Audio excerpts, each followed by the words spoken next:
2024 நாடாளுமன்ற தேர்தல் முடிஞ்சிருந்தாலும் இன்னும் தேர்தலினுடைய வீரியம் அடங்காம தான் இருக்குதுன்னு சொல்லலாம். காரணம் என்னன்னு கேட்டுட்டீங்கன்னா, இங்க 4 முனை போட்டி தான். அந்த 4 முனை போட்டியில இரண்டாவது இன்னொரு விஷயத்தை பார்த்துக்கிட்டோம்னா, வாக்கு சதவீதம் இருக்குது பார்த்தீங்களா.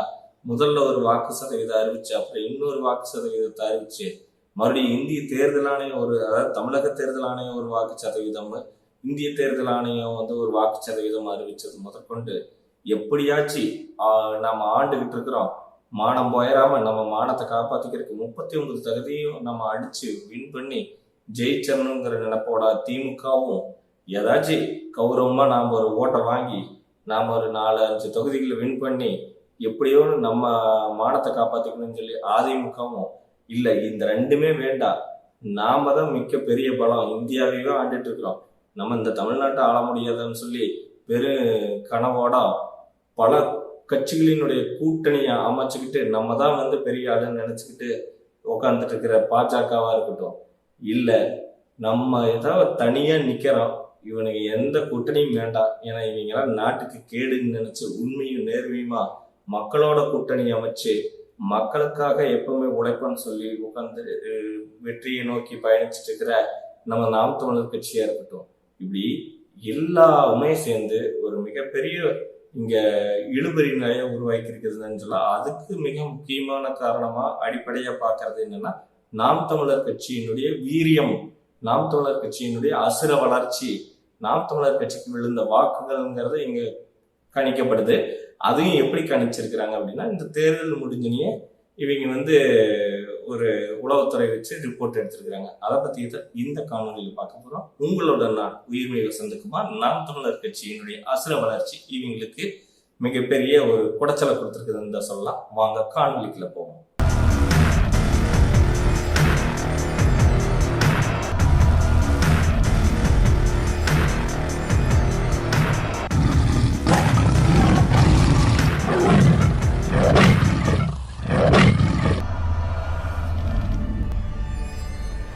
தாய் தமிழ் உறவுகள் அனைவருக்கும் அன்பு வணக்கம்.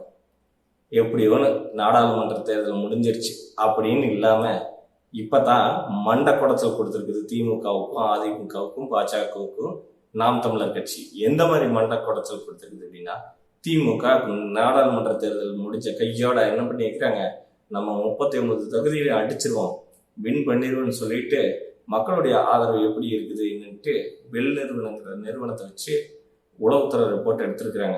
அந்த ரிப்போர்ட் என்ன இருக்குது, இவங்களுக்கு சாதகமா அமையல. காரணம் என்ன அப்படின்னா, நிறைய இடத்துல நாம் தமிழர் கட்சி வெற்றி அடைய போகுது, நாம் தமிழர் கட்சியினுடைய வளர்ச்சி வேகமா வேற விதமா இருக்குது. இந்த அபரிமிதமானது இந்த 3 கட்சிகளான, அதாவது 4 முனை போட்டி மும்முனை போட்டின்னு சொல்லிட்டு ஊடக வாய்கள் அறிவிச்சிட்டு இருக்குது 200 ரூபாய் கூலி வாங்கிட்டு, அது வேற. ஆனா இங்க 4 முனை போட்டி, இந்த 4 முனை போட்டியில 3 கட்சிகளும் மிக பிரமாண்டமான ஒன்றியத்தை ஆளக்கூடிய பாஜகவா இருக்கட்டும், அல்லது ஏற்கனவே தமிழகத்தை ஆண்ட அதிமுகவா இருக்கட்டும், இல்ல ஆண்டு கொண்டிருக்கிற திமுகவா இருக்கட்டும், 3க்கும் பெரும் கண்ணாடி கோட்டை இருக்குது பார்த்தீங்களா. கனவு கண்டு கண்ணாடி கோட்டை கட்டி வச்சிருப்பாங்களா, அந்த கல்லறிஞ்ச மாதிரி பட்டாருன்னு உடச்சு நிக்கிறது யாருன்னா நாம் தமிழர் கட்சின்னு சொல்லலாம். இன்னைக்கு அந்த ரிப்போர்ட் மட்டும் இல்லாம சரின்னு சொல்லி கலாய்வு எடுக்கலாம்னு சொல்லி கலாய்வுக்கு போய் சந்திச்சு மக்கள்கிட்ட கேட்டாலும் அதிருப்தியான ரிப்போர்ட் தான் கிடைச்சிருக்குது. மக்கள் மாற்றத்தை விரும்பி மாற்று கட்சியை இங்க ஆட்சிக்கு உட்கார வைக்கணுங்கிறது தெளிவா விரும்பி இருக்கிறாங்க. அதனால நாம் தமிழர் கட்சியை எப்படியாச்சும் ஏதோ ஒரு விதத்துல பாதிக்கணும், எப்படி இருந்தாலும் இவங்க வளர விடக்கூடாதுங்கிற ஒரு எண்ணத்தோட இவங்க இனிமேல் செயல்பட போறாங்கன்னு சொல்ல முடியும். நாம் தமிழர் கட்சியினரும் பார்த்தீங்கன்னா ஒரு கவனமா செயல்பட வேண்டிய காலம் மட்டும் இல்லாம நாம் தமிழர் கட்சிக்கு மிக அபரிவிதமான வளர்ச்சியை கொடுக்கக்கூடிய காலம்னு கூட சொல்லலாம். அந்த அளவுக்கு இந்த ரிப்போர்ட் அறிவாலயத்துக்கு சென்று அங்க மிகப்பெரிய ஒரு சாக்கு ஏற்படுத்தி மன உளைச்சலை கொடுத்துருக்குதுன்னு சொல்ல. இந்த மன உளைச்சல் திமுகவுக்கு மட்டும்தான் கொடுத்துருக்குது. ஆனா அப்படி கிடையாது. அதிமுக கௌரவ வெற்றி அடையலான்னு சொல்லிட்டு பொதுவாகவே அவங்க பார்த்துட்டீங்கன்னா சசிகலாவுக்கு அப்புறம் எடப்பாடி, சசிகலா தான் வருவாங்கன்னு பார்த்துட்டு இருந்த காலத்துல எடப்பாடி வந்தாரு. அதாவது ஓபிஎஸ் தவிர்த்து சசிகலா தாண்டி ஓபிஎஸ் தாண்டி இவங்க எல்லாத்தையும் தவிர்த்து போட்டு எடப்பாடி உட்காந்துருக்கிறாரு. இது எல்லாம் என்ன பண்ணிருக்குதுன்னா ஒவ்வொரு அணியா பிரிஞ்சு இன்னைக்கு வந்து அதிமுகவுக்கு மிகப்பெரிய பலவீனத்தை உருவாக்கி இன்னைக்கு வந்து பல ஓட்டுகள் வந்து பல்லாயிரக்கணக்கான ஓட்டுகள் வந்து நாம் தமிழர் கட்சியை நோக்கி திரும்பி இருக்குது. ஏன்னா அங்கிருந்து அதிருப்தியானவங்க திமுகவுக்கும் போக விரும்பாம, சரி நம்ம என்னதான் பண்றது, பாஜகவுக்கும் கூட்டணியில் இவங்களோட தொல்லையே வேண்டாம் அப்படின்னு சொல்லி நாம் தமிழர் கட்சியை நோக்கி படையெடுத்ததுதான் காரணம். அந்த வாக்குகள் அத்தனையும் நாம் தமிழர் கட்சியை நோக்கி வந்திருக்குது. அது மட்டும் இல்லாம பாஜக கூட்டணியில போன நம்ம இது பாமகவா இருக்கட்டும், பாமகவோட அதிருப்தியா இருக்கக்கூடிய உறுப்பினர்கள் இருப்பாங்க இல்லைங்களா. இப்ப இந்த கட்சியில வந்து பாஜகவோட கூட்டணி அமைச்சது விரும்பக்கூடிய உறுப்பினர்களும் இருப்பாங்க. பாஜகவோட கூட்டணி வேண்டாம் அப்படின்னு சொல்லிட்டு அதிருப்தி தெரிவிச்ச உறுப்பினர்கள் இருப்பாங்க. இந்த அதிருப்தி தெரிவிச்ச குரூப் இருக்குது பார்த்தீங்களா, அவங்களுடைய ஓட்டும் கிட்டத்தட்ட பார்த்தீங்கன்னா திமுகவுக்கும் இல்லாம அதிமுகவுக்கும் இல்லாம, ஏன்னா ஏற்கனவே இவங்க 2 பேர்த்தோட கூட்டணி வச்சிருக்கிறாங்க.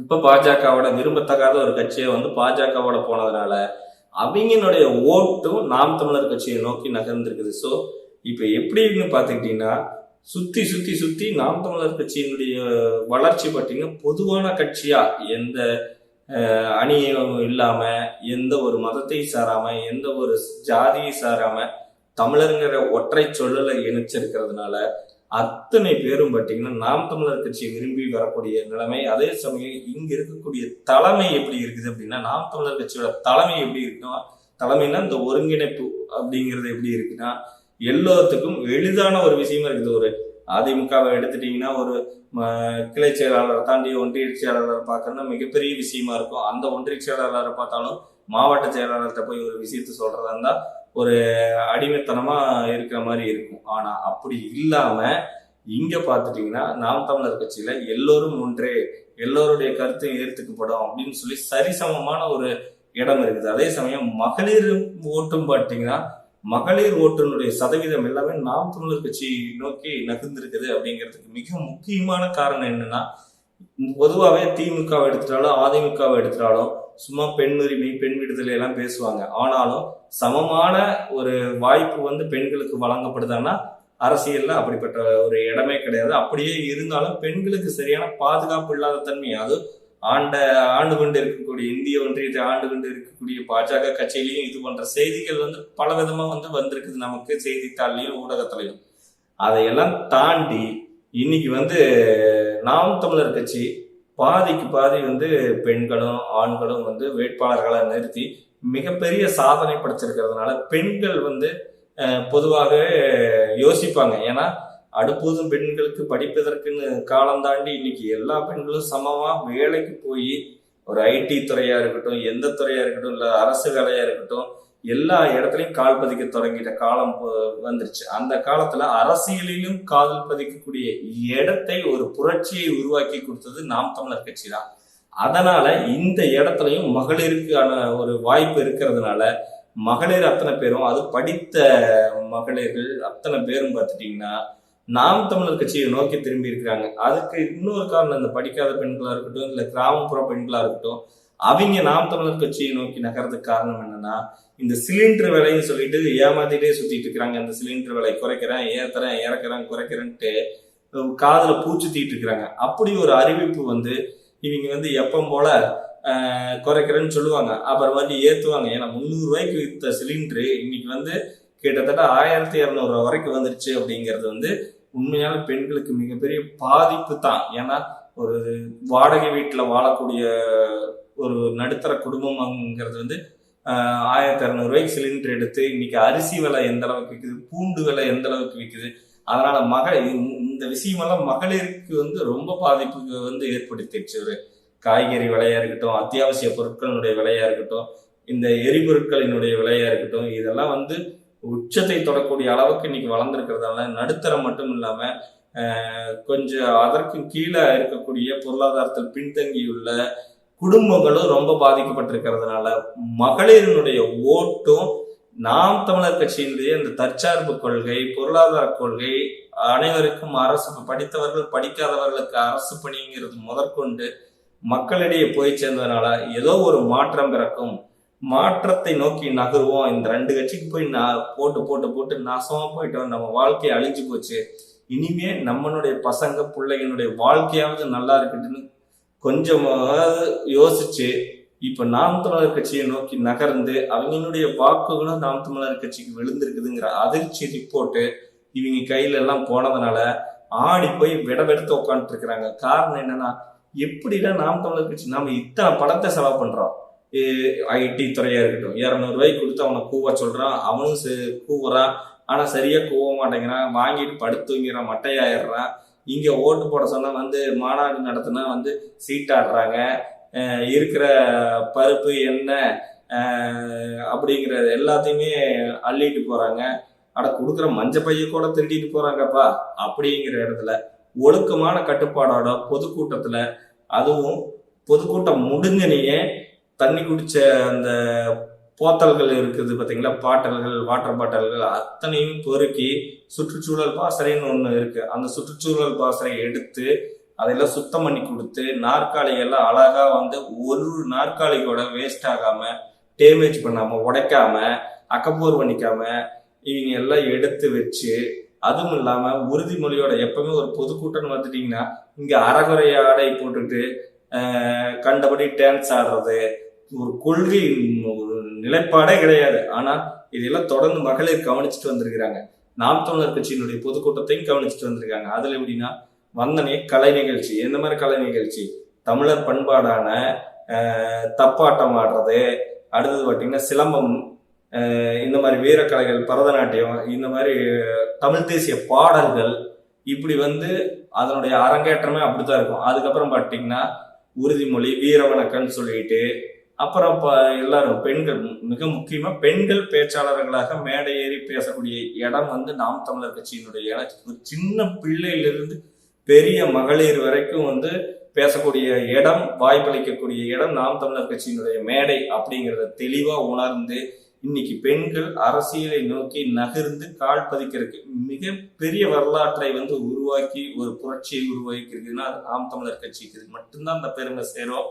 அந்த இடம் இவங்களுக்கு எல்லாமே உண்மையாலும் மனதளவுல நோக்கடிச்சிருக்குது, இவங்களை அப்செட் ஆகி இருக்குது, இவங்களை நிலக்கொலைய வச்சிருக்குதுன்னா உண்மையாலும் இப்போ ஒரு ஊடகத்துல வந்த செய்தியை வச்சு நான் இந்த ஒரு காணொலி தொகுப்பு கொடுக்குறேன். அந்த ஊடகத்துல கூட என்ன சொல்றாங்க, இந்த மும்முனை போட்டியில திமுக விடவெடுத்து போய் ஆடி கிடக்குது, அதிமுக எப்படி இருக்குது, பாஜக பலத்த கூட்டணியோட பெரு வெற்றியை நோக்கி காத்திருக்குது. ஏப்பா சரி, அது பெரு வெற்றியோட காத்துட்டு இருக்கட்டும், 4 முனை போட்டி, அதுல நாம் தமிழர் கட்சி தனிச்சு நிக்குது. உங்களோட இந்த கூட்டத்தோட கூட்டு கொள்ளையிலாட்ட சேர்த்திட்டு கூட்டணியா அமைக்காம மக்களோட நேரடியா நேர்மையா கூட்டணி அமைச்சிட்டு நிக்கிற கட்சியை ஏன் உங்களுக்கு சொல்றதுக்கு வாய் வலிக்குதா?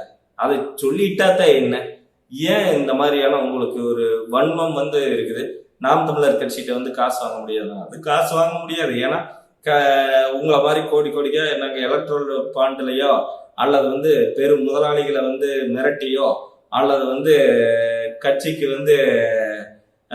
ஆட்சியில உட்காந்து ஊழல் பண்ணியோ லஞ்சம் வாங்கியோ கொள்ளை அடிச்சோ இங்க சேர்த்து வச்சிருக்கல. நாங்க நேர்மையா இந்த நாம் தமிழர் கட்சி இருக்கிறதுனால இந்த நாம் தமிழர் கட்சி அவங்க கை காசை 100 10 உழைச்ச காசை வேர்வை சிந்தி அழுக்கான காசை நாம் தமிழர் கட்சிக்கு நிதி திரட்டல் பண்ணி அந்த நிதி திரட்டல்ல பொதுக்கூட்டம் இந்த தேர்தலுக்கான செலவுகளை கணிசமா என்ன முடியுதோ அதற்குள்ள முடிச்சுக்கிட்டு இருக்கிறதுனால அப்படித்தான் இருக்கும், தரமாட்டாங்க பணம். அப்போ 4 முனை போட்டின்னு சொல்லுங்க, தயவு செஞ்சு தைரியமா பேசுங்க. 4 முனை, நீ இது வெற்றி வருது, இது வெற்றி பெற போதுன்னு நீங்க காசு வாங்குறவங்களை பத்தி பேசிக்கீங்க. அது உண்மையால வெற்றி பெற போறது நாம் தமிழர் கட்சி தான். ஆனாலும் நீங்க என்ன பண்ணணும், 4 முனை போட்டின்னு சொல்லி நாம் தமிழர் கட்சியை பேசணும். அப்படி பேசுறதுக்கு ஒரு திராணி ஏற்று நீங்க சங்கூதிக்கிட்டு சொம்பு தூக்கிட்டு இப்படி எல்லாம் இருக்கிறது சரியாங்கிறது நமக்கு தெரியல. இருந்தாலும் இந்த ரிப்போர்ட்டினுடைய அடிப்படை எப்படியோ நம்ம காதுக்கு இந்த செய்தி ஊடகம் நம்ம கொண்டாந்து சேர்த்துனதுனால இதை பத்தி விவாதிக்க வேண்டிய இடத்துல பார்த்துட்டீங்கன்னா மாற்றத்தை விரும்பக்கூடியவங்க அத்தனை பேரும், இந்த கூட்டணி விரும்பாதவங்க அத்தனை பேரும், மகளிர் அத்தனை பேரும், இப்படி பல்வேறு தரப்பினர் இன்னைக்கு வந்து நாம் தமிழர் கட்சியினரை தாண்டி, நாம் தமிழர் கட்சிக்குள்ள இருக்கிறவங்களை தாண்டி வெளியில இருக்கிறவங்க அத்தனை பேர், மாற்று கட்சியினர் அத்தனை பேரும் நாம் தமிழர் கட்சி நோக்கி ஒரு வாக்கு செலுத்தி இருக்கிறாங்க. அப்படின்னா வெறுப்பு அரசியலில் அவங்க இருக்கிறாங்க. நாம் தமிழர் கட்சியை விரும்புறாங்க. ஏன்னா தொடர்ந்து களத்துல வந்து சொன்னதை செய்யறாங்க, சொன்னபடி நிக்கிறாங்க. இந்த பெண்களுக்கு மதிப்பு தராங்க. பெண்களுக்கு மிகப்பெரிய பாதுகாப்பு இருக்கு. ஏன்னா எந்த கட்சியிலயும் அப்படி ஒரு பாதுகாப்பு இருக்குதுன்னா நாம செய்தியிலையும் ஊடகத்திலையும் பாக்குறோம் எப்படிப்பட்ட பாதுகாப்பு அவங்க கொடுக்குறாங்கன்னு. நாம் அதை பத்தி பேச வேண்டாம், ஏன்னா நமக்கே தெரியும் அதை பத்தி. அதனால நாம் தமிழர் கட்சியில இருக்கக்கூடிய வலிமை என்னன்னா பெண்களுக்குரிய பாதுகாப்பும் மரியாதையும் அரசியல் படுத்துதலும் மேடை பேச்சுக்கு வந்து வாய்ப்பு கொடுக்குதலும், அதே சமயம் சரிசமமான வேட்பாளர்களுக்கு நிக்க வைக்கிற 50% வந்து பாதி 50% பெண்கள் 50% ஆண்கள் சொல்லி பெண்களுக்கு தான் முதல் உரிமை கொடுத்து இன்னைக்கு இந்த அளவுக்கு வந்து ஒரு கட்சி ஒரு புரட்சியா ஒரு மிகப்பெரிய விடயத்தை வந்து விதைச்சிருக்குது. அப்படின்னா அது வந்து நாம் தமிழர் கட்சியால மட்டும்தான் முடியும். ஏன் நாம் தமிழர் கட்சியால முடியுது? சீமான் என்ற ஒற்றை சொல், அந்த ஒற்றை சொல்லு கீழே எல்லோரும் எல்லா இடத்துலயும் எப்படி வேணா தீயா புளியா பாய்ச்சலா வேலை செய்யறதுக்கு, அப்படி தன்னுடைய காசை இழந்து களத்துல நிக்கிறதுக்கு தம்பி தங்கைகள், அண்ணன்கள், அக்காக்கள், அம்மாக்கள், அப்பாக்கள் சொல்லிட்டு அத்தனை பேரும் தூய அன்போட இந்த மக்களை நேசித்து களத்துல நிக்கிறாங்க. அந்த தூய அன்பு கொண்டு மக்களை நேசிக்கிறதுனால பேராதரவுடன் பேரன்புடன் மக்களும் வந்து இன்னைக்கு வந்து புரிஞ்சுக்கிட்டு நாம் தமிழர் கட்சியினுடைய கொள்கைகளை ஏற்றுக்கிட்டு, நாம் தமிழர் கட்சியினுடைய தத்துவங்களை உணர்ந்துட்டு, நாம் தமிழர் கட்சியின் அரசியலை புரிதலோட வந்து உணர்ந்துகிட்டு இன்னைக்கு நாம் தமிழர் கட்சியை நோக்கி நகரக்கூடிய இடத்துக்கு வாக்களிக்கிற அளவுக்கு வந்துட்டாங்க. இன்னி நாம் தமிழர் கட்சியினுடைய கட்டமைப்புக்குள்ளேயே அவங்க வர்றதுக்கு தயாரா இருக்கிறாங்கிறது பலவித ஊடகத்துல நேரடியாக அவங்க நேர்காணல்ல வந்து சொல்லக்கூடிய விஷயத்த கருத்து கணிப்புல பாக்குறப்பமே நாங்க நாம் தமிழர் கட்சிக்கு தான். என்னன்னா மற்ற ஊடகம் எல்லாம் இந்த 200 ரூபாய் காசு வாங்கிட்டு பேசக்கூடிய ஊடகம் எல்லாம் இந்த பிட்டு கட் பண்ணுவாங்க தெரியுங்களா, சென்சார் கட்டிங்னு, அந்த மாதிரி சென்சாரை கட்டிங் பண்ணிட்டு அவங்க வீடியோவை மட்டும் போடுவாங்க. உண்மையான வீடியோ போட சொன்னா உண்மையான இந்த முழு விவாத நிகழ்ச்சிகள்லாம் பாத்தீங்கன்னா நாம் தமிழர் கட்சி பேசக்கூடிய பல செய்திகள் வர்றதில்ல. அப்படி நாம் தமிழர் கட்சிகளை வந்து பேட்டி எடுப்பாங்க, அண்ணன் பேசுறது எல்லாமே. அதை வந்து இன்னைக்கு வரைக்கும் ஊடகத்துல வெளியிட்டு இருக்கிறாங்களான்னா எல்லா ஊடகத்தையும் சொல்ல முடியாது. ஒரு சில ஊடகங்கள் இதுவரைக்கும் வெளியிட்டதே இல்லை, ஆனா வந்து செய்தி மட்டும் சேகரிப்பாங்க. அந்த அளவுக்கு இன்னைக்கு வந்து நாம் தமிழர் கட்சியை எவ்வளவுதான் முடக்கினாலும் சின்னத்தை முடக்கி நாம் தமிழர் கட்சியை மன உளைச்சலுக்கு ஆக்கி விட்டு அண்ணன் செந்தமிழன் சீமானை வந்து கவன திசை திருப்பலாம் அப்படின்னு சொல்லிட்டு, ஆனா அதெல்லாம் ஒண்ணுமே இங்க பருப்பு வேவலை. ஏன்னா அண்ணனுடைய சாணக்கியத்தனம், அரசியல் சாணக்கியத்தனம் இந்த தமிழ் தேசியத்தை எப்படியாவது வெல்ல வைக்கணும், அதன் மூலமா நாளைய தலைமுறையினரை நல்ல வாழ்வழித்து அவங்கள வாழ வைக்கணும் அப்படிங்கிற ஒரு நல்ல எண்ணம். அதான் சொல்லுவாங்கல்ல, முயற்சி திருவினையாக்கும் முயன்றின்மை இன்மை உகுத்து விடுங்கிற மாதிரி தொடர்ந்து முயற்சி ஒரே மாதிரி களத்துல நீங்க எல்லா வீடியோ அண்ணன் பேசுற பொதுக்கூட்டத்துல எடுக்கக்கூடிய வீடியோ அத்தனையுமே நீங்க எடுத்து மேட்ச் பண்ணி போட்டீங்கன்னா அன்னைக்கு பேசுனதை இன்னைக்கு பேசுவார், இன்னைக்கு பேசுறத நாளைக்கு பேசுவாருங்கிற மாதிரி எல்லாமே ஒரே மாதிரியா இருக்கும். சொன்னதை செஞ்சுக்கிட்டே வந்திருப்பாரு. யாரோட கூட்டணி இல்லைனாரு, இல்ல மக்களோட மட்டும்தான் கூட்டணி. யாரோட கூட்டணி இல்லைன்னா எப்படிப்பட்ட கூட்டணி இல்ல, இந்த தமிழ் ஈழ சொந்தங்களுக்கு துரோகம் செய்த காங்கிரஸுக்கு அறவே வந்து கூட்டணி இல்ல. அது வந்து நம்ம துரோகி கட்சி. அதே சமயம் அதுக்கு கூட்டு துணை போன ஆண்டு கொண்டிருக்கக்கூடிய பாஜக கட்சி வந்து நமக்கு எதிரி கட்சி. அது பச்சை துரோகம் பண்ண கட்சி. அவங்களுக்கு நம்ம எந்த வித இடத்துலயும் சமரசம் கிடையாது.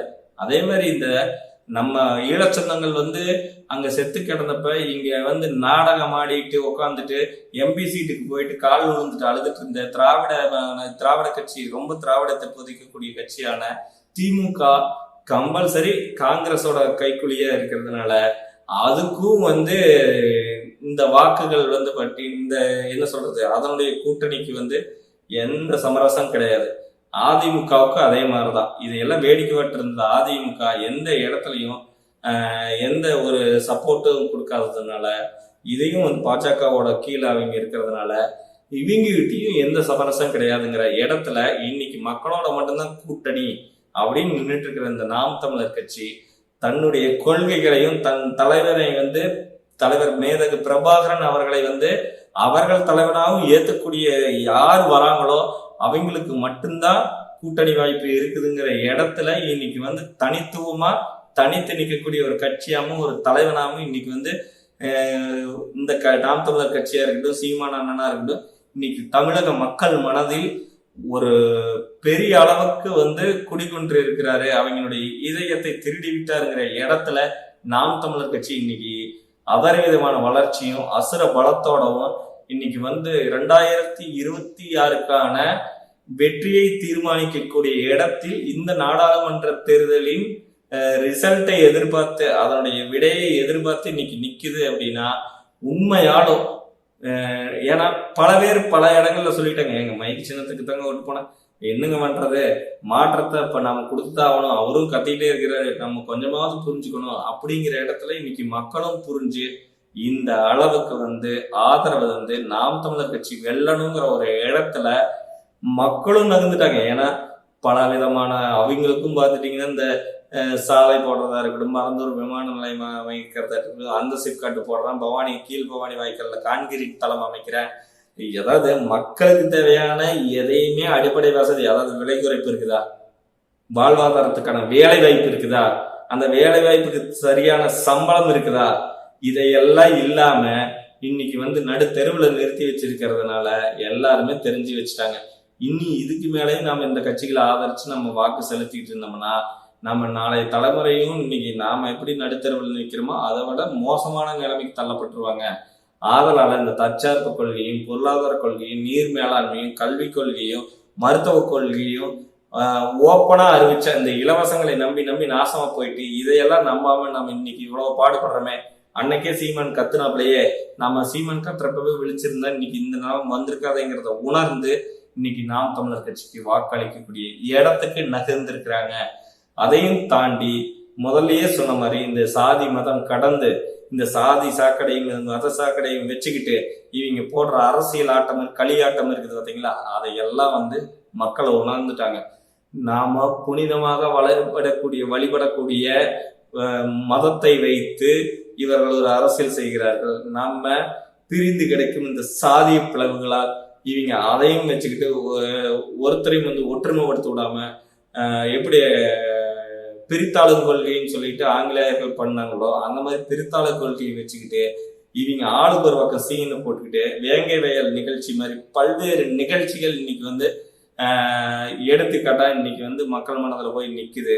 அதுவும் இல்லாமல் பெண்கள் பாதுகாப்புன்னு எடுத்துட்டீங்கன்னா பல பாலியல் வன்கொடுமைகள் இருக்குது வழக்குகள், அந்த மாதிரியான வழக்குகளுக்கு இதுவரைக்கும் நீதி கிடைச்சிருக்குதான்னா நீதியே கிடைக்காம இருக்கிறதும், அதே மாதிரி நில ஆக்கிரமிப்பு இருக்குது பார்த்தீங்களா, மிரட்டி நிலத்தை ஆக்கிரமிப்பு பண்ணி அந்த நிலத்துல அவங்க வீடு கட்டுறது இல்லை வெளியே துரத்து விடுறது, பூர்வ குடிகளை வந்து வெளியே துரத்து விடுறது, இந்த நிகழ்வுகளால மக்கள் நொந்து நூலாகி அதெல்லாம் இவங்களுக்கு தெரியுமா தெரியலையான்னு சொல்லி நம்ம போன காணொலியில் சொன்ன மாதிரி நாம இவங்களை தோக்கடிக்க தேவையில்லை, இவங்க கொள்கையை போது இவங்களே தோத்துருவாங்க அப்படின்னு சொல்ற மாதிரி யானை வந்து தானே தன் தலையில மண்ணவாரி போட்டுக்கொள்ளும், அதே மாதிரி நுண்ணலும் தன் வாயால் கிடைக்கும், அதாவது தவளையும் தன் வாயால் கிடைங்கிற மாதிரி இவங்களால கெட்டு போய்ப்பாங்க. நாம் ஒன்றும் பெரிய வேலையெல்லாம் செய்ய வேண்டியதில்லை. மக்களுக்கு எப்பவுமே போய் கூட நின்று அவர்களுக்கு தேவையான உதவிகளை அரசு சார்ந்த சேவைகளை வந்து பெற்று தரதா இருக்கட்டும், அல்லது அவங்களுக்கு தேவையான ஏதாச்சும் அடிப்படை தேவைகள் இருக்குதுன்னா அதை பூர்த்தி செய்யறதா இருக்கட்டும், அதற்காக போராடுறதா இருக்கட்டும், இந்த மாதிரியான களப்பணிகளை எப்போ போல நாம் தமிழர் கட்சி தொடர்ந்து செஞ்சுட்டு இருந்தாலே போதும். எளிதா இல்லை, இனிமேல் வெற்றி தான். ஏன்னா அந்த அளவுக்கு நாம் தமிழர் கட்சி மக்களிடம் போய் சென்று சேர்ந்து விட்டது. நாம் தமிழர் கட்சியின் கொள்கைகள் தத்துவங்கள் தலைவர் பிரபாகரனுடைய எண்ணங்களும் கருத்தோட்டங்களும் வந்து இன்னைக்கு மக்கள்கிட்ட போய் பதிஞ்சிருச்சு பசுமரத்தாணி போல அப்படின்னு தான் சொல்ல முடியும். ஆகவே நீங்க எந்த ரிப்போர்ட் எடுத்தாலும் சரி, நாம் தமிழர் கட்சியினுடைய ஆதிக்கம் அசுர வளர்ச்சி அதனுடைய தாக்கம் வந்து உங்களுக்கு கண்டிப்பா அந்த ரிப்போர்ட் மூலமா கிடைக்கிறதுனால தூக்கம் இழந்து கிடைக்கலாம். அதுக்கு வந்து நாங்க காரணம் இல்லை, நீங்களே தான் காரணங்கிறத நாங்க தெளிவா சொல்லிட்டோம் அப்படின்னு சொல்லிட்டு இந்த காணொலியை நிறைவு செய்கிறேன். நன்றி, வணக்கம்.